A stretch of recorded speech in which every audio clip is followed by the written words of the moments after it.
Our launcher, this program over here, instead is the place where children will be able to access the games.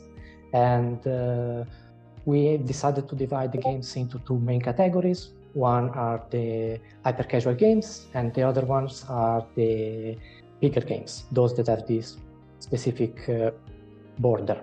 And the difference between these games is the compatibility with platforms. So for example, the hyper-casual games are compatible with mobile and PC, while the bigger games are compatible with PC, and we are making also compatibility for VR, and they also have multiplayer features. Beside the games, we also have other projects like the hybrid classroom. I will talk about that a little bit later, and other things that we are not ready to show, but are really interesting.